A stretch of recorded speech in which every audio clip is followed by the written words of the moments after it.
தேவனுக்கு பிரியமில்லாத மிக முக்கியமான 4 காரியங்கள் என்று ஒரு நாளும் ஒரு வீடியோ நம்ம பார்த்து கொண்டு வருவோம். இன்றைக்கும் கூட கிறிஸ்தவர்களா இருக்கிற நாம் அஞ்சனம் பார்க்க கூடாது, அஞ்சனம் பார்க்கவும் கூடாது, குறி சொல்லுகிறவர்களை நாடகவும் கூடாது. அதே சமயத்துல மந்திர அந்த மாதிரி செய்வினை காரியங்களுக்கு நம்ம போகவும் கூடாது. ஏன்னா அந்த காரியங்கள் அது நம்மையே அது பாதிக்கப்படுவதற்கு நிறைய வாய்ப்புகள் இருக்கு. சரி, இந்த வேதத்துல என்ன சொல்லப்பட்டிருக்கு? நான் உங்களுக்கு முதல்ல அந்த வசனத்தை வாசிக்கிறேன். லேவியராகமம் 19ஆம் அதிகாரம் 31வது வசனம் முதல்ல நான் வாசிக்கிறேன்.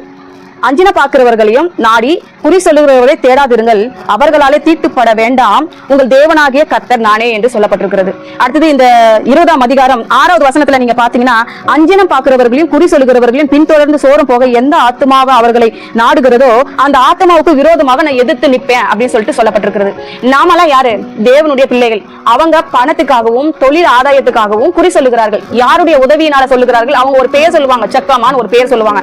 அந்நிய தேவனை அந்நிய காரியங்களை பக்கத்துல வச்சுக்கிட்டு அந்த பெயரால உங்களுக்கு வந்து குறி சொல்லுவாங்க.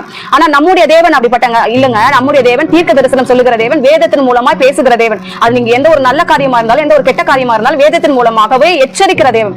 ஒன்றுமே இல்லை, எனக்கு எப்போதுமே வேத வசனத்தின் மூலமாக தான் பேசுவார். இப்ப எனக்கு ஏதோ ஒரு காரியம் வேணும், ஆண்டவரே நான் இது செய்யட்டுமா இது செய்ய வேண்டாமா, ஒரே ஒரு காரியத்துக்காக நான் ஒருத்தர் இடத்துல போய் விசாரிச்சேன். எனக்கு இந்த விஷயத்துல எனக்கு ஒரு விஷயம் தெரிஞ்சுக்கணும்பா, எனக்கு இதை பத்தி டீடைல்ஸ் எதுவும் தெரியாது, சும்மா நான் தெரிஞ்சுக்க மட்டும் தான் விரும்புகிறேன் என்று சொல்லி அவர்கள் இடத்துல பேசிவிட்டு நான் திரும்பி வீட்டுக்கு வந்துட்டு வேதம் வாசிக்கும் பொழுது எனக்கு முதல் வார்த்தை என்ன தெரியுமா வந்தது? அவசரப்படாதே, பொறுமையா இரு. இந்த ஒரு வார்த்தை மட்டும் எனக்கு கிடைச்சது. அப்போ தேவன் எவ்வளவு அழகாய் நம்மளை வழி நடத்துகிற தேவனா இருக்கிறார். அவர்தானே மெய்யான ஆலோசனை கர்த்தர். அவர் கொடுக்காத ஆலோசனையா போய் குறி சொல்றவங்க சொல்லிட்டு போறாங்க, அஞ்சனம் பாக்குறவங்க சொல்லிட்டு போறாங்க. இன்னைக்கு நிறைய பேர் என்ன பண்றோம்? குறுக்கு வழியை தேடுறோம். இவங்க கிட்ட அஞ்சனம் பார்த்துட்டா என்னோட ஃபுல் லைஃபை இவங்க சொல்லிடுவாங்க, இவங்க கிட்ட அஞ்சனம் பார்த்தா நான் ஜாக்கிரதையா இருந்துக்கலாம் சொல்லிட்டு நிறைய விஷயங்களை நம்ம செய்யறோம். இதுல என்னது தெரியுமா? அறியாமை. என்ன சொல்லப்பட்டிருக்குன்னா, நீங்க அவங்கள நாடி தேடி போக கூடாது. அப்படிப்பட்ட ஆத்மா தீட்டுப்படும். முதலாவது.